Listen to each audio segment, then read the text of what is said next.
Welcome to Uncanny X-Minutes, where we bring you the comics behind the movies. I'm producer James. And I'm Stasia. And we're watching X-Men First Class minutes 100 through 110. Do you want to know what happens? Yes, I do. Shaw powers up in the sub while Magneto pulls it from the ocean. Riptide has a gigantic power flex, and there's a face-off between both teams. Magneto then faces Shaw, and So faces Shaw. And fight. And talking and talking. Oh, and there's a lot. talking. Yeah, the face-off is, it's funny. The two teams battling is fun and exciting, but I swear more is just like Shaw and Magneto talking. Yeah, it really feels like it. Like flexing each other. Yeah. Puffing up their chests. It's interesting. Yeah. Instead of all of that. Yes, we're not doing any of that. Not doing any of We'll that. do Riptide next week. Yeah.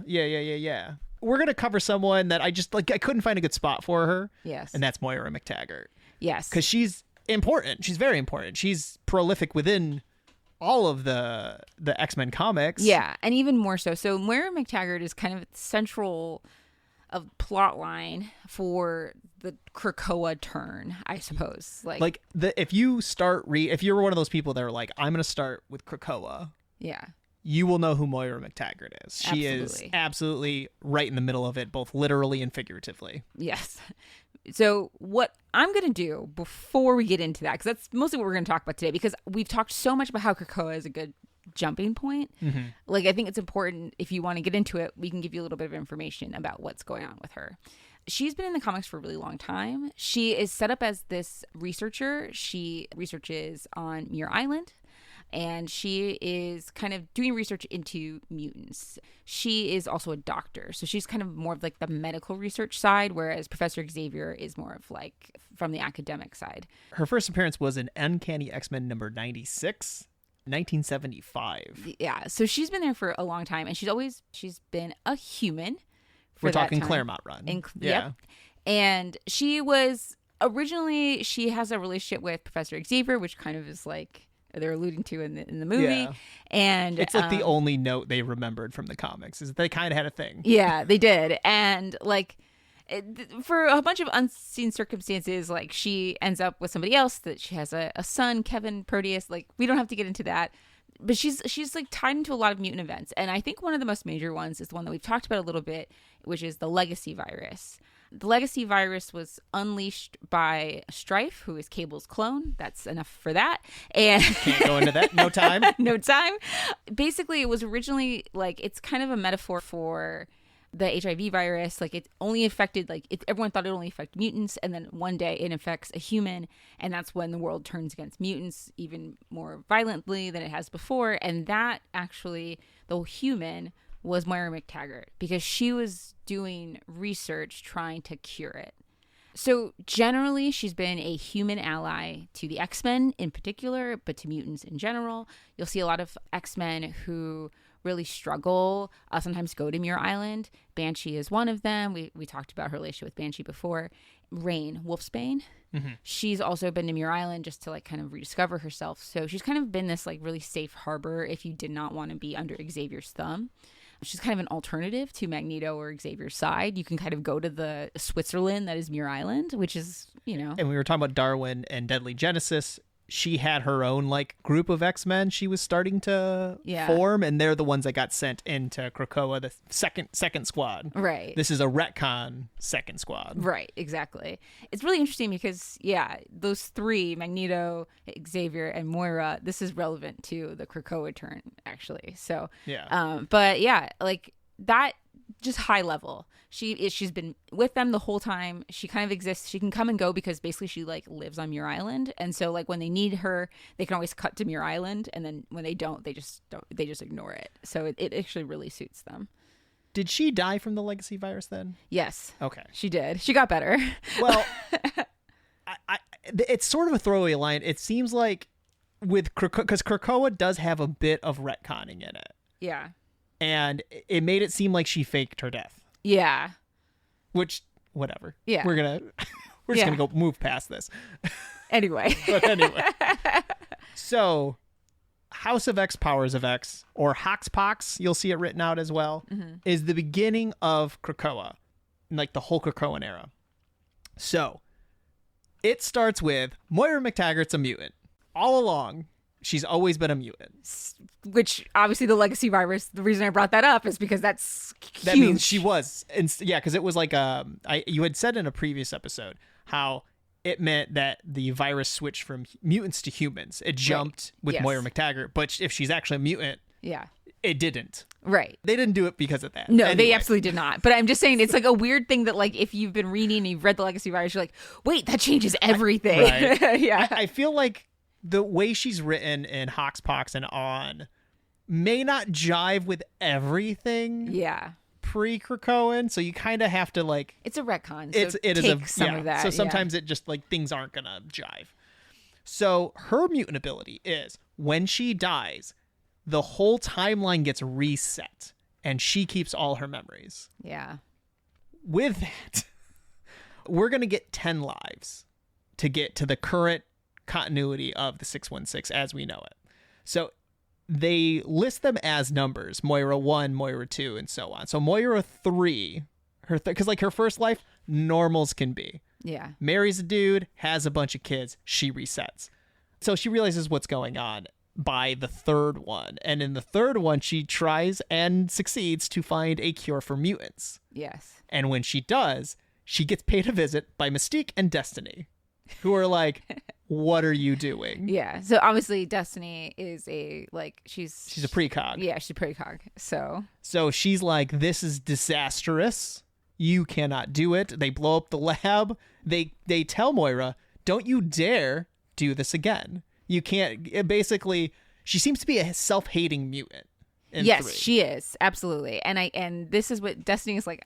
Basically Destiny is like, I do not care what your problem is. Yeah. But if you do this again, we're going to show up again and we're going to kill you. I might not remember, but I will find you. Yeah. I don't need to remember. No, because her power, Destiny's power is like a hard counter. And Destiny says that basically, it seems like one of her byproducts of Moira's power is that she can't be detected as a mutant. Right. And she doesn't show up for precogs. She is they kind of say it in X-Men First Class. Professor X is like, oh, there's a point my mind can't penetrate. He's there. Right. It's the exact same thing. Very similar. All of this future is going on, and there is just like a black hole that is Moira. Mm-hmm. Anyway, so Moira, instead of going against that, tries helping mutants in a bunch of different ways. So like they go through all her different lives, and you can find like infographic timelines of like what happens that are from the comic books. These aren't like fan-made ones. These are the book shows them. Yeah. We're just going to fast forward to 10 because that is the most important one. That is, we need to create an island for mutants. Yeah. And that is Krakoa. There's a couple caveats. One of them is no precogs. That's something that Moira puts in. Right. Because she is afraid of Destiny. Exactly. Yes. So, no precogs is like the biggest one. And so when Mystique signs up and we're like, oh, we're resurrecting mutants, you must resurrect Destiny. Obviously. It's her wife. Yeah, no doubts. Well, Mystique does a bunch of stuff for Krakoa because that's what she does. Like, this helps her out. Of course she's going to help him. And there's one point where Professor X and Magneto were like, whoever said we were going to do that, basically. Yeah. They're like, well, we're not doing that. We have no intention of bringing back Destiny. So then that leads into I looked it up, the third Inferno storyline. Yes. So we got Madeline Pryor. There's one in like mid 2010s, and then there's this one early 2020s. It's like 2021. So the Inferno storyline is basically Mystique going, well, I'm going to have to take this into my own hands. And she basically uses her powers to fool everyone to bring Destiny back anyway. Yeah, so that she gathers the 5 who she's like impersonating Xavier. She's impersonating Sage. She's impersonating, I think, Magneto at one point.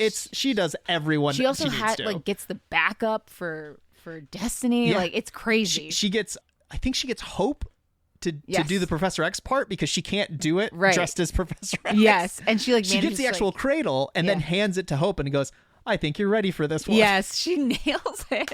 Love it. So Destiny comes back and then they're like, oh, dip, Moira's here. Yeah. Like, we know kind of what's going on here. Moira this entire time has been in basically like a no zone, like in a part of Krakoa that no one else can access and can detect. It is sort of, it's like a tumor. Yeah. I think they call it like a no place tumor, I Yes. believe. And they find her. The bad guys of Krakoa, basically, is Orcus. It's like the human organization that's also got Sentinel tech behind it. That's also got like one of the Mr. Sinister clones. We'll get in. No time. Don't have time for it. Moira gets kidnapped by Orcus at one point. Yes. And so Mystique and Destiny decide this is a good time to make their move. And they go and kidnap her from the Orcus facility.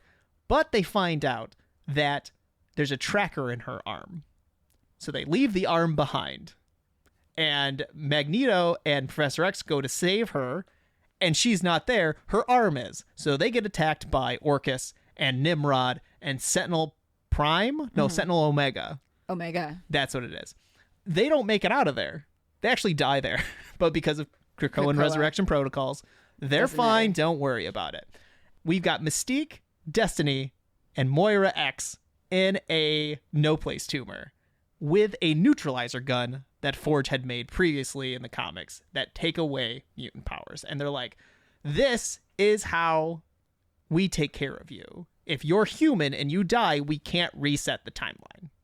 Later, they do discuss like the other way to do it is to kill her before it shows up at 13. Right. Those are the only two ways you can really kill Moira MacTaggart. They do blast her with this gun. She is now human. Mm-hmm.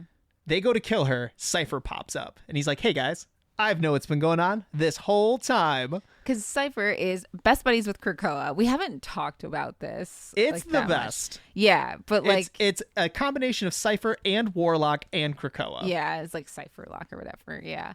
But they're like, they just kind of all vibe together, and Krakoa can actually like fully communicate with Cypher because that's his powers, which is like languages. It's really interesting because they choose not to intervene when they make her human. Like, it's very clear in the comics that, like, they were kind of enacting the punishment as well. Yeah. Like, they were like, yes, you can turn her human, but we are not going to let you kill her. Part of this whole thing is only Magneto and Professor X knew Moira even existed. Right. Let alone was behind everything. Right.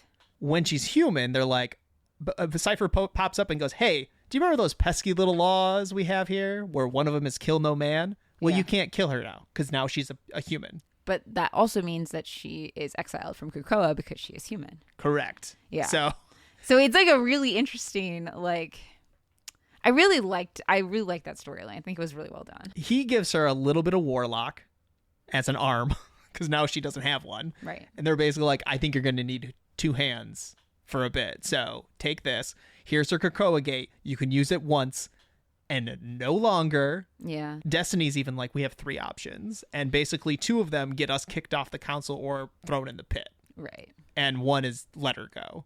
So they all let her go. This leads into, almost directly into, X Deaths of Wolverine. Yes. And this is where I think you really know more. I feel like you did not like anything that had Wolverine in the title. You're like, nah. Yeah. You know, it was just kind of, Wolverine the X-Men was the last good Wolverine.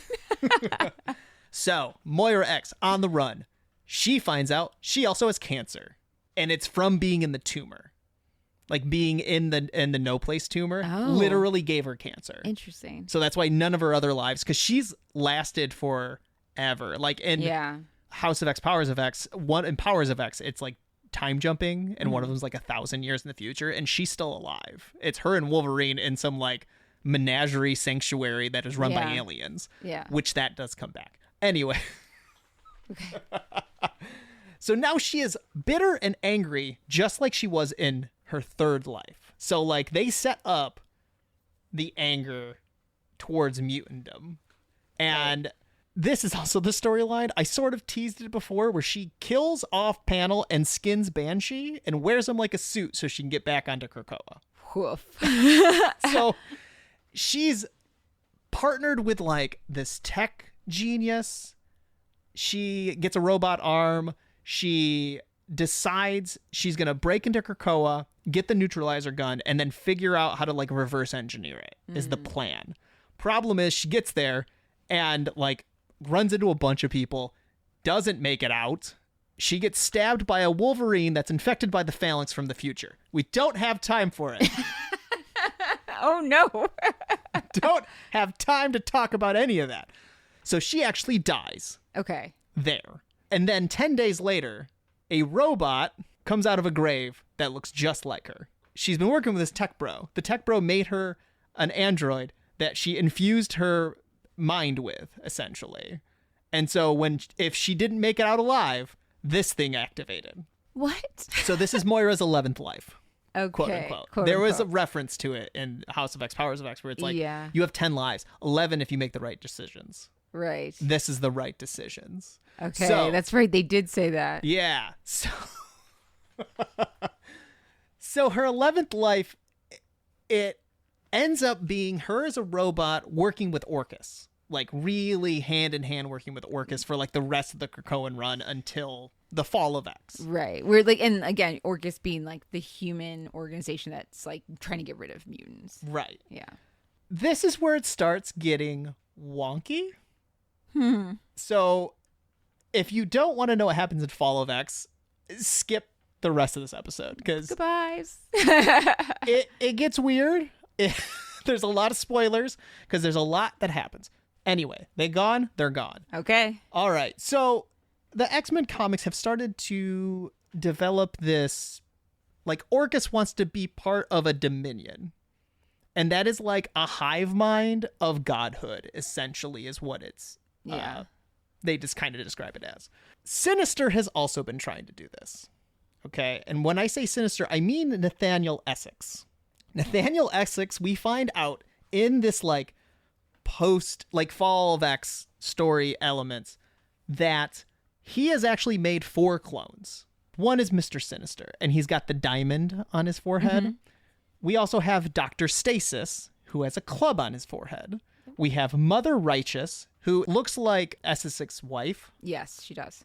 And she has a heart on her forehead. And we have Orbis Stellaris, who has a spade on his forehead. And some of them cover it up. Like, it's not always obvious that they're a Sinister clone, because they don't all necessarily look like him, because she doesn't.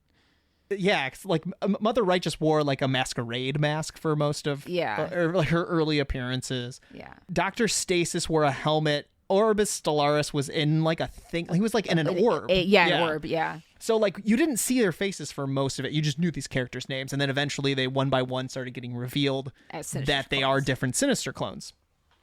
Actually, not Sinister clones. Technically, Nathaniel clones. Yes. And the idea was each one of them is trying to figure out how to reach Dominionhood through different routes. Okay, so Sinister was mutants. One was post-humanity, one was magic, and one was cosmic powers. Yeah. So,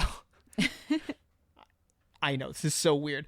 They actually end up all being successful using the timeline resetting powers of Moira. Yes. There is a whole side like crossover event called the Sins of Sinister. Yes, it's excellent. That is bonkers. Yeah. And it is this. He finds out that Moira exists. He starts using her power to reset timelines. He does it by cloning her and then using his Moira clones as like batteries to like generate new timelines. Save points. Yes, literally save points, like a video game. So like it's so good. The problem is you have to read all the rest of this to understand what's going on. It's bonkers if you don't know what's going on. Yeah. But if you do, you're like, what is happening? Like there's a whole issue about him trying to take out the entire Quiet Council at one go. Yeah, and like trying a couple times, he's like, okay, this isn't gonna work. So it's him dying and trying to like determine how to do it right. It's so good. It's so good.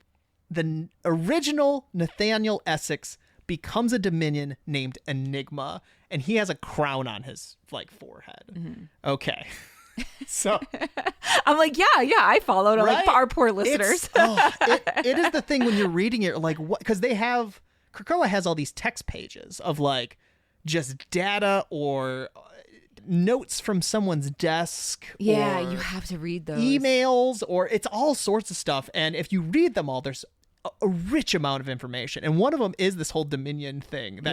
But the thing is, they hand it to you for it almost feels for no reason. Right. And then it's not until later you're like, oh, I'm that's so glad important. I read that. Yeah. She ends up partnering with Enigma, and with express consent that like if you become a part of Dominion, you are not yourself anymore. You're a part of essentially a hive mind of godhood. Yeah.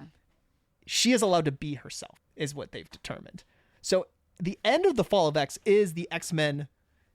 Man, there's some weird stuff with timelines and going back into Moira's old time. Like Enigma's like, I can bring you back into your old timelines, the ones you've already lived, and you can mess around in there. So she is messing around with it. And then you have the dead X-Men. Yeah. I did not think I was I didn't read all these. I didn't reread all these for this. I'm just now vamping. Yeah. So the dead X-Men were the X-Men that were going to be the X-Men in the final Hellfire Gala, but got hit by Orcus, and they all died immediately. Yeah. So these dead X-Men are trying to stop Moira in her own timelines. They're trying to go back and interfere. Yeah. Oh, it's so... And then you've got Professor X is trying to also help in like in between time and space with Phoenix and like Rachel Summers Phoenix. Yeah, Rachel Summers. And they have like their own sub team that goes to do things. It's crazy. Fall of X gets real nuts. Yeah. And it feels like you have to read everything. You really kind of do. If you want to totally understand what's going on. Yeah. But like, whoo, there's a lot going on. The Rise of Powers of X storyline. It is all of that going on, and it culminates in Jean Grey now having the Phoenix again. Right. Because most of the mutants on Krakoa end up in the White Hot Room, which we've talked about before, but they didn't know it was, and then they did, and then Jean's dead, but now she's not dead. There's a lot going on. She was in the White Hot Room. Listen. She finally has the Phoenix powers, and it's her against Enigma, Nathaniel Essex. Mm-hmm. The problem is he's jumping back and forth between different realities and timelines and whatever. They can't get a fix on her. So Professor X, I forgot to mention that Professor X at one point during all of this, like when he's in this time bubble, he shows up at 13-year-old Moira MacTaggart before her powers manifest. Mm-hmm. Like I think it's supposed to be Moira X. And he's going to kill her. He's basically going to kill her before her powers show up. He decides not to. Yeah. He's also under some sort of weird thrall with Mr. Sinister due to the Sins of Sinister Don't timeline. Worry about it. Don't have time for it. They fix it. It's fine. Don't worry about it. Cypher is also messed up with that too, but don't worry about it. He then mind melds with her. Like he does end up communicating with regular Moira in the robot body. And she's like, you shouldn't be able to do that. I'm a robot. It's like, yeah, but you're weird because you're still like a person robot. It's not quite just a robot. So he's basically like, we need your help. He makes a plea. He even shows her, like, I almost killed you. And I didn't. and I wiped your mind. So you didn't know that happened, but I almost killed you. But I didn't do it. And see, I'm a good guy. And she decides to help them. And she basically gives them a ping for the location of Enigma. Yeah. The Phoenix ends up battling Enigma, but like with the power of like all the mutants behind her. It's very epic, beautiful artwork going on. They defeat him, and Moira's present, her gift for helping. Phoenix creates a new timeline where Moira doesn't activate and gets to live a normal life. Okay. And then that is the last we see of Moira MacTaggart, unless we retcon her again. But that's some like crazy next level story arc for someone who was always just a human ally.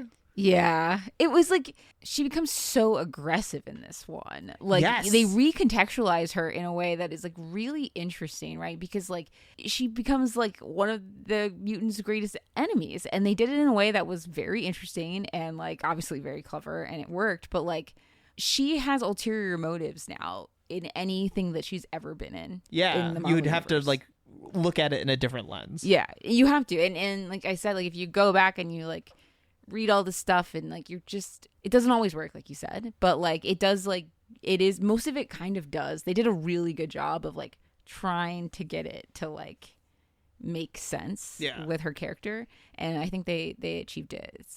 I don't know, I'm a big fan of it. I think it's one of the best characters that we've gotten that's like had this huge retcon, and it actually like totally paid off. they had a lot of thought behind it for sure. Yeah. This isn't just like, but what if there was another team on Krakoa? Right. Like, what? Okay. Sure. We may have said this off mic where it was just like, I didn't think much about her. Yeah. Before. Don't. I mean, frankly, her being killed by the legacy virus, anything I've read is post that. So, like, I knew she existed. I knew she was someone, probably mostly from the animated series and not from reading it in a book. Or if it was maybe like, I think I've talked about it before, I had a small book of when they went up against Arcade in the Claremont run. Yeah. And I think she was there. You know, she was there. That was it. I think she may have been one of the people they kidnapped and put in presents for the X-Men to find. But yeah, other than that, like, she has much more purpose now. And they did a good job even knowing they probably were going to flip her to be an enemy, that they even sowed those seeds early on, where it's like, yeah, one of her lives, she was not so good. She was also like an assassin in one of them. Yes. She was Apocalypse's like right-hand man. Yes, in another one. one. Yeah, like the whole thing was that like she was getting this training that like paid off, because like you had to kind of explain it too, because like she's just a scientist, and so you're like, no, she spent all these lives learning these like other skills, and now she remembers all of it. She was trying different ways to be successful, and I love it because even in one of the lifelines, she just like dies in a plane. Yeah, just it's unceremoniously. Just so interesting. Yeah, and she wakes up and she's upset, like, which you're like, one she ends up with Wolverine in like 1,000 years in the future. She even tries taking him out so that he doesn't go back in time to take her out. Sure. And so it doesn't work because Wolverine, oh boy. So he pops his claws. They look like Warlock. Oh, so like he's already infected with the phalanx. He pops out his own eye and there's a Krakoa seed in there. Oh my God. So he plants it and goes, oh boy, I hope this works. And then X Deaths of Wolverine is just him Terminator style rampaging, finding her. He even goes up against all the other Wolverines, Daken, Laura, Gabby, and they end up joining him. We all hate Moira MacTaggart. So there's one thing that unifies us all. It's just like, I don't know, like, but she is still like, you kind of understand. Yeah. Because you see how much she tried different things, except for like, you know, the Destiny stuff. She maybe overreacted to that, but I don't know. Yeah. It's hard to say at this point. So basically, if you want, oh boy. And the problem is like it is just interweaved throughout all of the Krakoa stuff. So it's not even like read this one thing. Like, no, man, Krakoa is a rich tapestry that if you enjoy reading it all, it's fascinating. If you're just there for the X-Men stuff, it's fine. This just kind of happens in the background. Yeah, it's like until it's important. Well, yeah, but then like they'll kind of catch you up, like most things. But I do feel like because you can skip some stuff. Like I generally skipped the X Lives of Wolverine. I read some of it and then backed out. But like just like understanding that stuff is there is what made it that era so good. Some of the stuff that we're talking about here happened in like spin-off books, basically, like short like, you know, couple issue books. And I'll be honest, runs. I didn't think X Lives and Deaths of Wolverine was gonna be that important, and then I ended up reading it anyway and was like, oh, this is more important than I thought it was. Right. Yeah, I almost skipped, well, because the problem too is if you weren't keeping up to date and you're just jumping into something like Marvel Unlimited, it can be hard because you're like, where does Inferno even lead to? Like, where does where do you put that? You know, like one book might say next week Inferno or check out Inferno. You know, there's always like, here are the upcoming comics at the end of the book, but man, sometimes that's not always sometimes right. the publishing schedule does not always line up to what they had guessed it was going to be, I guess. Right. Yeah. So I don't know. Yeah. So you got to try and like when I just want to reiterate Hoxpox because this happened to my dad. He like tried to jump in. He did not know that House of X and Powers of X were supposed to be read. Like you have to read 1 and 1 and then 1 or then 2 and 3 and then 1 and this 2. Is why it's called Hoxbox. Right. It's like House of X 1, Powers of X 1, House of X 2, Powers of X 2. Those are like technically two different lines and they have because they tell two different stories, but they are very connected. You really, and my dad was saying that it was like he didn't know that, so he was just going through House of X and was feeling like he was missing. I think that like they're very vital. You have to read both, in my opinion. Well, if you buy the trade. Yeah, if you buy the trade. guide. That might just be the easiest way to do it. It is not. Yeah. I mean, there are story guides on Marvel Unlimited, and I think when you're talking about more recent stories, they're pretty accurate. If you go back and you're like, I want to read about the Mutant Massacre, good luck. Right. You got to find your own. That's much harder. So that's a wrap both on Moira in the comics. Yeah. And I mean, she'll pop up in the show, but I almost forgot to I mean, we're getting to the end here. I mean, she's in other movies. Yeah, but we have to talk about her. We had to talk about She's important. That's the end of that. I'm producer James. And I'm Sasha. And we'll see you for the next 10.